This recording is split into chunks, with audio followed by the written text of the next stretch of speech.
You know, there's something rather curious happening to more and more people these days. They wake up in the morning and the thought of getting out of bed feels impossible, not because they're physically ill, but because something deeper is exhausted. They look at their to-do list and feel nothing but resistance. They think about all the things they're supposed to do, supposed to want, supposed to achieve, and all they can feel is this overwhelming desire to just lay down, to do nothing, to stop. And immediately the judgment comes. What's wrong with me? Am I depressed? Am I lazy? Have I lost my ambition? Everyone else seems to manage just fine. Why can't I get myself together? The modern world has a very clear message about this kind of exhaustion. It's a problem. It's something to fix. Take a pill, drink more coffee, push through it, get back to being productive. But what if that's completely wrong? What if this desire to lay down, this bone-deep exhaustion, this inability to keep performing, what if it's not pathology at all? What if it's actually the healthiest response possible to a world that's become fundamentally unhealthy? Carl Jung understood this in a way most modern psychology still doesn't. Throughout his work, he encountered countless people suffering from what he called the neurosis of our time, this peculiar exhaustion that comes not from working too hard, but from living in a way that violates something essential in the human soul. And what he discovered was extraordinary: the desire to rest, to withdraw, to do nothing. This wasn't a symptom of weakness. It was often the psyche's wisest response to a life that had become unsustainable. Jung himself experienced periods where his entire being demanded rest, where the thought of engaging with the world felt impossible, where productivity stopped and all he could do was be still, descend into what he called the night sea journey. A journey inward that required complete withdrawal from the outer world. And he learned something crucial. The soul has rhythms that modern civilization completely ignores. And when those rhythms are violated long enough, the psyche rebels. It stops you, forces you down, makes continuing impossible. If you're experiencing this overwhelming desire to rest, if you just want to lay down and let the world go on without you, if you can't understand why you're so exhausted when you haven't really done anything, you need to understand what's really happening, because this isn't what you think it is. And once you see what your soul is actually longing for, you can stop fighting the exhaustion and start listening to what it's trying to teach you. Before we explore exactly what the soul is longing for when it demands rest, and how to respond to this longing without guilt or shame, check out our new guide, True Self-Discovery, with 24 practical reflection exercises designed to help you find your way within. Click below to get True Self-Discovery. Now, let me explain what's really happening. This exhaustion isn't physical tiredness. It's not the fatigue that comes from running a marathon or working a physical job. You can sleep for 10 hours and still wake up exhausted. You can take a vacation and come back just as depleted, because the exhaustion isn't in your body, it's in your soul. Jung called this psychic exhaustion. It's what happens when someone has been living inauthentically for too long. When they've been performing a role that isn't really them, when they've been meeting expectations that have nothing to do with their actual nature, when they've been doing, achieving, producing, performing, all while ignoring the deeper call of who they actually are. The modern world demands constant productivity, constant doing, constant engagement with the external. There's always something to achieve, something to improve, something to build, and the message is relentless. Your value comes from what you produce.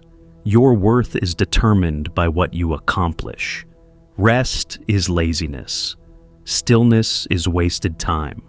Doing nothing is failing. But the soul doesn't operate this way. The soul has its own rhythms, its own needs, its own wisdom. And one of its fundamental needs is rest. Not just physical rest, but psychic rest. Time when nothing is being produced, nothing is being achieved, nothing external is happening at all. Time for simply being rather than doing. Time for the inner world to breathe. When someone violates this need long enough, when they push through year after year of constant doing, constant performing, constant productivity, something in the psyche finally says, enough, no more, I'm stopping you.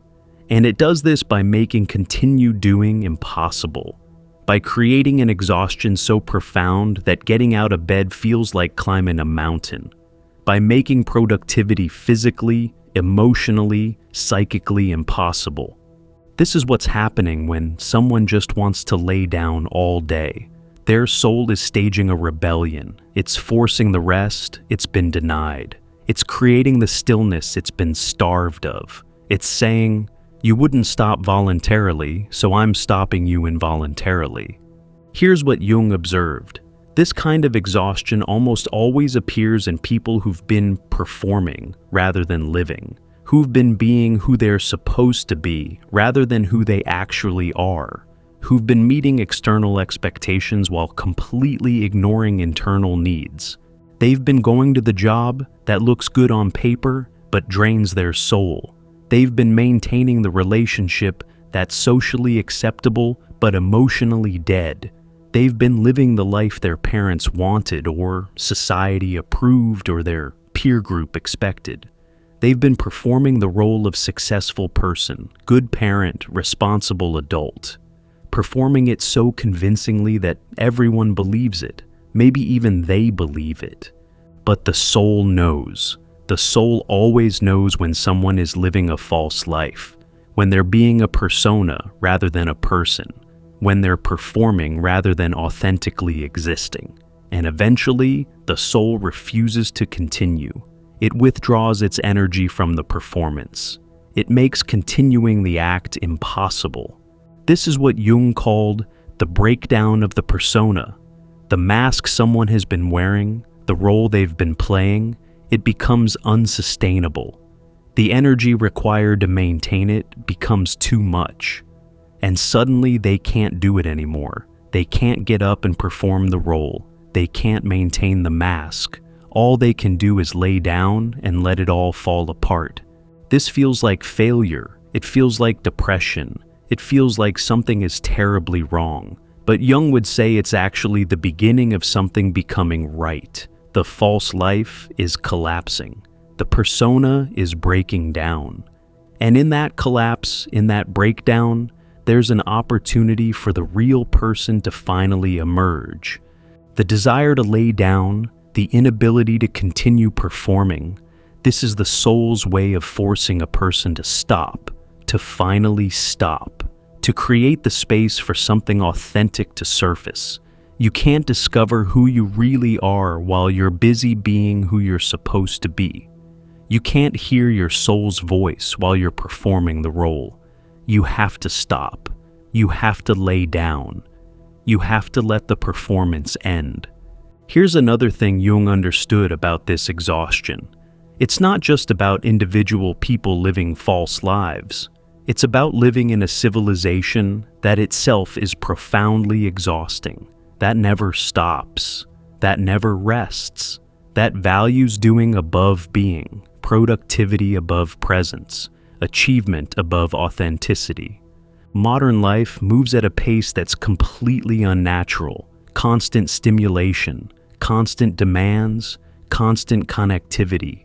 There's always more information to process, more messages to respond to, more tasks to complete. The boundary between work and rest has dissolved. People check email at midnight. They're available on weekends. They're thinking about work while supposedly relaxing. The mind never stops. There's always something to worry about, something to plan for, something to fix. Even leisure has become performative. People documenting their relaxation on social media, turning rest itself into another form of productivity. The inner noise is constant. The mental chatter never ceases. The psyche has no space to simply be quiet. And underneath it all is this pervasive anxiety, the sense that you're never doing enough, never achieving enough, never good enough. The fear that if you stop, even for a moment, you'll fall behind. That rest is dangerous. That stillness is risky. That doing nothing means losing ground. Jung lived through the early stages of this modern acceleration, and he was deeply concerned about what it was doing to the human psyche. He saw that people were being driven at a pace that violated their natural rhythms, that the collective had become manic, addicted to doing, terrified of stillness. And he saw that this collective mania was making people sick at a soul level. When someone feels this overwhelming desire to lay down, part of what they're experiencing is their soul's refusal to participate in this collective insanity anymore.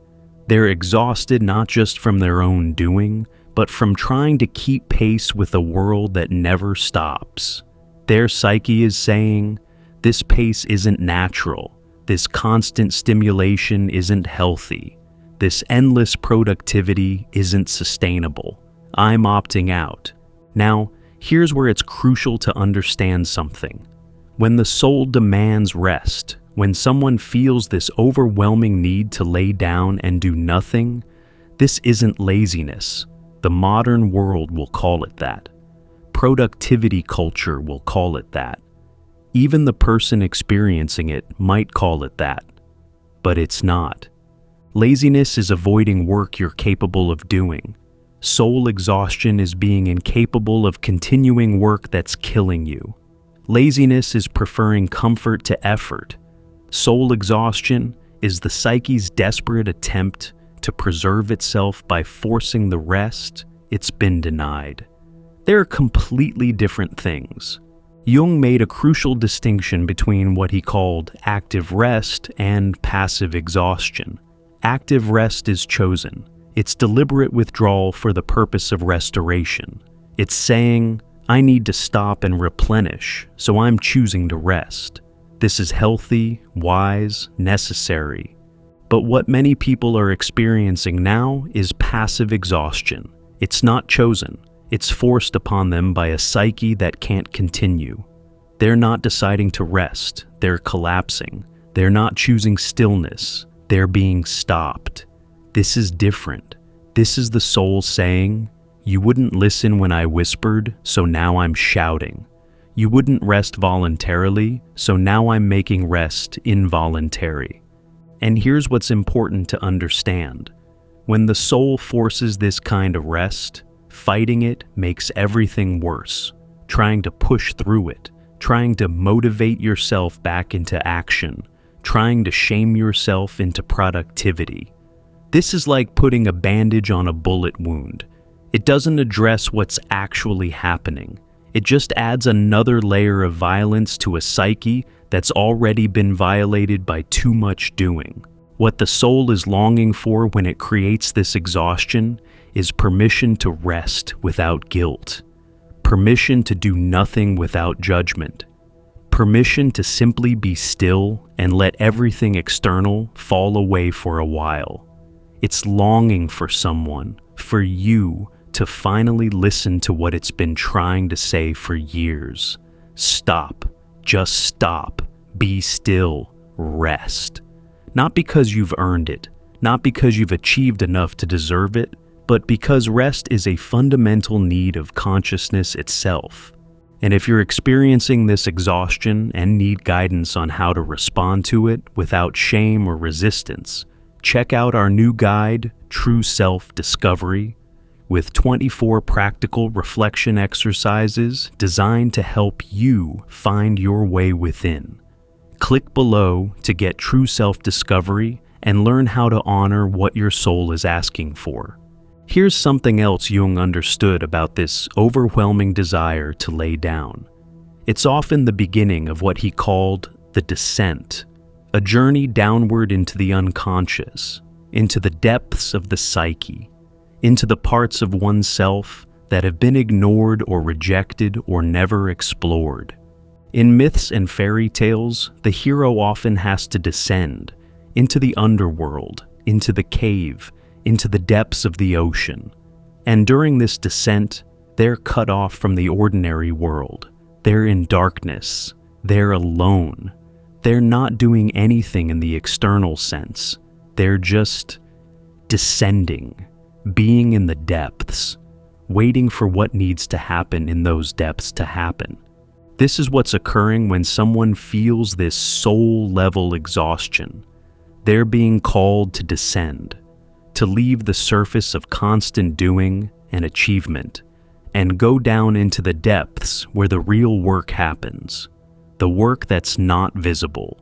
The work that doesn't produce anything measurable. The work of meeting oneself, facing what's been avoided, integrating what's been split off, discovering who one actually is beneath all the performing. This descent can't happen while someone is busy achieving and producing and performing. It requires withdrawal, stillness, rest. It requires laying down, literally and metaphorically, and letting go of all the external striving. It requires creating space for the inner world to emerge. But the modern world doesn't understand this. It sees someone withdrawing and says, they're giving up. It sees someone resting and says, they're being lazy. It sees someone doing nothing external and says, they're wasting their life. Because the modern world only values what's visible, what's productive, what can be measured and achieved. Jung knew better. He knew that some of the most important psychological work happens precisely when nothing external is happening. That the times of greatest transformation are often the times when someone appears to be doing nothing. That the descent into the depths, while it looks like collapse from the outside, is actually where real growth occurs. So, what is the soul actually longing for when it creates this overwhelming desire to rest? It's longing for several things that modern life systematically denies. First, it's longing for stillness, real stillness. Not the performance of relaxation, not the spa day or the vacation where you're still thinking about work, but actual internal stillness. Time when the mind isn't churning, the emotions aren't being managed, the performance isn't being maintained. Time when nothing is happening at all. Second, it's longing for authenticity. Time when you don't have to be anyone but who you actually are. When the mask can come off. When the role can be abandoned. When you can stop being who you're supposed to be and just be. The exhaustion often comes from years of performing, and what the soul needs is permission to stop performing. Third, it's longing for depth. Modern life is all surface. Constant stimulation, constant distraction, constant engagement with the external. But the soul needs depth. It needs time in the inner world. Time with dreams, with imagination, with the parts of yourself that never get attention in ordinary waking life. The desire to lay down is often the psyche's attempt to create the conditions for depth to emerge.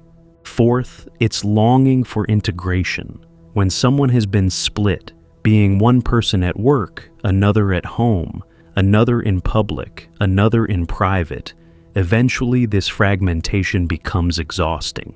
The soul wants wholeness. It wants all the parts brought together. And that integration requires rest, withdrawal, time when the performing stops and the real person can surface. And fifth, it's longing for permission to simply be. Not to do, not to achieve, not to produce, not to perform. Just to be. To exist without justifying that existence through productivity. To be valuable simply because you are, not because of what you accomplish. This is what the soul is asking for when it makes someone want to lay down all day. It's not asking to give up forever. It's not asking to abandon life. It's asking for a pause. a rest, a period of withdrawal from all the doing so that being can finally be remembered. So, how should someone respond when they feel this overwhelming desire to rest? Jung would say, listen to it, honor it, don't fight it. Your soul is trying to tell you something crucial, and fighting that message only makes things worse. First, give yourself permission. Permission to be exhausted without judging yourself. Permission to need rest without calling it weakness. Permission to do nothing without labeling it laziness. The exhaustion is real, the need is legitimate, and beating yourself up for experiencing it just adds unnecessary suffering. Second, create space for actual rest. Not rest that's productive, not rest that's improving you, not rest that's fixing the problem, but genuine rest, time when nothing is expected of you, nothing is demanded from you, nothing needs to be achieved, time when you can just lay down and let everything be. Third, stop fighting the descent. If your soul is pulling you inward, into the depths, into withdrawal from the world, go. Don't resist it. Don't shame yourself for it. Don't compare yourself to people who seem fine with constant doing. You're being called to something different right now. Honor that call. Fourth, get curious about what's beneath the exhaustion. What life have you been living that's so depleting? What role have you been performing that requires so much energy? What authentic desires have you been ignoring? What parts of yourself have you been rejecting? The exhaustion is a symptom. What's the cause? And fifth, understand that this is temporary. The soul's demand for rest isn't forever. It's for now. It's creating the space for something to shift, something to integrate, something to emerge. But that process takes time. Fighting it or rushing it only prolongs it. Surrendering to it, allowing it, giving it the time it needs. This is how you move through it. Here's what Jung ultimately understood about this kind of exhaustion. It's not pathology. It's wisdom. It's the psyche's way of protecting itself from a life that's become unsustainable. It's the soul's way of forcing the rest and stillness and authenticity it's been denied. The modern world will tell you something is wrong with you if you want to lay down all day, that you need to be fixed, medicated, motivated back into productivity. But what if you're not broken? What if your soul is actually functioning exactly as it should, refusing to continue a life that violates your nature, demanding the rest required for genuine living, creating the space for something authentic to finally emerge? The desire to lay down isn't the problem. The life that made rest impossible, that's the problem. The constant doing that left no space for being, that's the problem. The performance that required all your energy, that's the problem. The exhaustion is just the messenger, and we shouldn't shoot the messenger. If you're experiencing this overwhelming desire to rest, this bone-deep exhaustion, this inability to keep doing what you've been doing, your soul is speaking to you. It's saying, the old way isn't working anymore. The false life has to end. The performing has to stop. It's time to rest. It's time to descend. It's time to discover who you actually are beneath all the doing. This isn't failure. This is the beginning of something becoming right. The false life is ending, so the real life can begin. The persona is breaking down, so the genuine person can emerge. The exhaustion is creating the space for transformation. So, lay down if that's what your soul is demanding. Rest without guilt. Be still without shame. Do nothing without judgment. Your soul knows what it needs.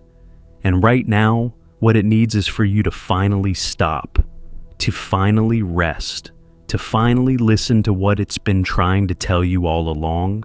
You are not what you do. You are not what you achieve. You are not your productivity. You simply are, and that's enough. It's always been enough. The desire to lay down all day, that's your soul longing for you to remember this truth. And maybe, just maybe, it's time to listen.